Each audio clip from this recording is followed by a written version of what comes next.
Hi friends, എല്ലാവർക്കും എൻ്റെ YouTube ചാനലിലേക്ക് ഒരിക്കൽ കൂടി സ്വാഗതം. ഇന്നത്തെ വീഡിയോയിൽ സ്നാപ്പ് ബട്ടൺ അല്ലെങ്കിൽ പ്രസ് ബട്ടൺ എങ്ങനെയാണ് പിടിപ്പിക്കുന്നതെന്നാണ് നോക്കുന്നത്. ഇത് സാധാരണ നമ്മുടെ ബാഗിലും ഡ്രസ്സിലും പേഴ്സിലും കുട്ടികളുടെ ഉടുപ്പിലൊക്കെ കാണുന്ന ഒരു തരം ബട്ടണാണ്. ഇതിൻ്റെ കംപ്ലീറ്റ് കിറ്റ് ഓൺലൈനിൽ അവൈലബിൾ ആണ്. വളരെ യൂസ്ഫുൾ ആയിട്ടുള്ള ഒരു ടൂളാണിത്. ഇതിന് പ്രധാനമായിട്ടും 4 ഭാഗങ്ങളാണുള്ളത്. ഒരുപോലെയുള്ള 2 ക്യാപ്പ്, ഒരു സോക്കറ്റ്, ഒരു സ്റ്റഡ്. ഈ ക്യാപ്പിൻ്റെ ഒരു സൈഡിൽ ഷാർപ്പാണ്. ഒരു ക്യാപ്പും ഒരു സോക്കറ്റും വേറൊരു ക്യാപ്പും വേറൊരു സ്റ്റഡും, അങ്ങനെയാണ് ഇതിൻ്റെ ഒരു സെറ്റ് വരുന്നത്. ഇത് ഫിക്സ് ചെയ്യാനായിട്ട് നമുക്കൊരു പ്ലെയർ ആവശ്യമാണ്. ഇതാണ് ഇതിൻ്റെ പ്ലെയർ. ഇപ്പോൾ സാമ്പിൾ പർപ്പസിന് വേണ്ടിയിട്ട് അല്ലെങ്കിൽ ഞാൻ ജസ്റ്റ് ഒന്ന് കാണിക്കാനായിട്ട് ഒരു പ്ലെയിൻ ആയിട്ടുള്ള ഒരു തുണിയിലാണ് കാണിക്കുന്നത്. നമുക്ക് എവിടെയാണെന്ന് വെച്ചാൽ അത് ഇതേ രീതി തന്നെ ഫോളോ ചെയ്താൽ മതി. ആദ്യമായിട്ട് എവിടാണോ ബട്ടൺ പിടിപ്പിക്കേണ്ടത് അത് നമുക്ക് മാർക്ക് ചെയ്യണം. ഒരേ ഡിസ്റ്റൻസിൽ നമുക്ക് ആവശ്യമുള്ള മാർക്ക് ഇടണം. എത്ര ബട്ടൺസാണ് പിടിപ്പിക്കേണ്ടത് അതിനനുസരിച്ച് മാർക്ക് ഇടണം.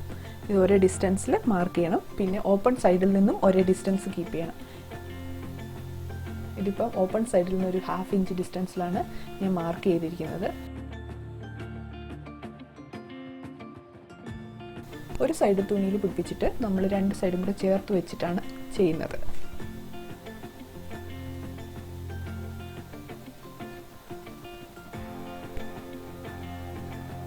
ഇപ്പോൾ ഞാൻ 2 സൈഡും ചേർത്ത് വെച്ചിട്ടുണ്ട്. ഇതിന് ശേഷം ഷാർപ്പായിട്ടുള്ള എന്തെങ്കിലും ഒരു ഒബ്ജക്റ്റ് വെച്ച് നമ്മൾ അവിടെ ഒരു ഹോൾ ഇട്ട് കൊടുക്കണം. സാധാരണ ഈ കിറ്റിൻ്റെ കൂടെ തന്നെ ഹോൾ ഇടാനുള്ള ഒരു ടൂളും കൂടെ കിട്ടുന്നതാണ്. ഇപ്പം ഞാൻ ഉപയോഗിച്ചേക്കുന്നത് ഒരു സീം റിപ്പറാണ്. ജസ്റ്റ് എന്തെങ്കിലും കൊണ്ട് ഒരു ഹോൾ ഇട്ട് കൊടുത്താൽ മതി. ഇത് 2 പീസും ചേർത്ത് വെച്ചിട്ടാണ് ഹോൾ ഇടേണ്ടത്. അപ്പം നമുക്ക് ഒരേ ഡിസ്റ്റൻസിൽ നമുക്ക് ആ ഹോൾ കിട്ടും. ഇനി അതിൻ്റെ ബാക്ക് സൈഡിൽ കൂടെ ഈ ക്യാപ്പിൻ്റെ ഷാർപ്പായിട്ടുള്ള ഭാഗം അകത്തേക്ക് പുഷ് ചെയ്ത് വെക്കുക. അതിനുശേഷം ഒരു സോക്കറ്റ് എടുത്ത് അതിൻ്റെ ഇപ്പുറത്തെ സൈഡിൽ ജസ്റ്റ് ഒന്ന് ഫിക്സ് ചെയ്യുക. ഇനി ഈ പ്ലെയർ ഉപയോഗിച്ചിട്ട് നമ്മൾ ശരിക്കും അത് പ്രസ് ചെയ്ത് കഴിയുമ്പോഴത്തേനും അത് നന്നായിട്ട് അവിടെ സെക്യൂർ ആയിട്ടിരിക്കുന്നതാണ്.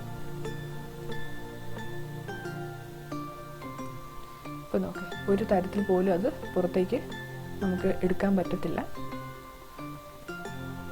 ഇതേ രീതിയിൽ തന്നെ അപ്പുറത്തെ സൈഡിൽ ക്യാപ്പ് ഒരു സൈഡിൽ പിടിപ്പിക്കുന്നു, അതിൻ്റെ സോക്കറ്റ് ഇപ്പുറത്തെ സൈഡിൽ പിടിപ്പിക്കുന്നു, എന്നിട്ട് പ്ലെയർ കൊണ്ട് പ്രസ് ചെയ്ത് ഫിക്സ് ചെയ്യുന്നു.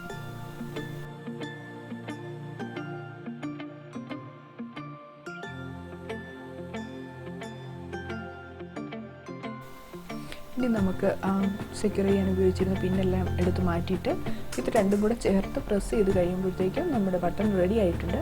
ഇതേ രീതിയിൽ താഴേക്ക് എത്ര വേണമെങ്കിലും ബട്ടൺസ് നമുക്ക് പിടിപ്പിക്കാവുന്നതാണ്.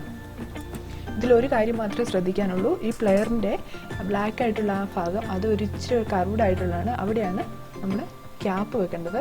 ആ യെല്ലോ പോർഷനിൽ അത് റബ്ബറായിട്ടുള്ള ഒരു ഭാഗമാണ്. അവിടെയാണ് നമ്മുടെ സോക്കറ്റ് അല്ലെങ്കിൽ സ്റ്റഡ് വെക്കേണ്ടത്. ജസ്റ്റ് പ്രസ് ചെയ്യുക തുണിയിൽ വെച്ചിട്ട്. അപ്പോൾ എൻ്റെ വീഡിയോ എല്ലാവർക്കും ഇഷ്ടപ്പെട്ടെങ്കിൽ തീർച്ചയായും സബ്സ്ക്രൈബ് ചെയ്യണം. തൊട്ടടുത്തുള്ള ബെല്ലൈക്കൺ പ്രസ് ചെയ്താൽ നോട്ടിഫിക്കേഷൻസ് ഒക്കെ കിട്ടുന്നതായിരിക്കും. ഈ വീഡിയോ ഇഷ്ടമായെങ്കിൽ ഈ വീഡിയോ ലൈക്ക് ചെയ്യുക. എന്തെങ്കിലും ഡൗട്ട് ഉണ്ടെങ്കിൽ കമൻറ്റ് ബോക്സിൽ കമൻറ്റ് ചെയ്യുക.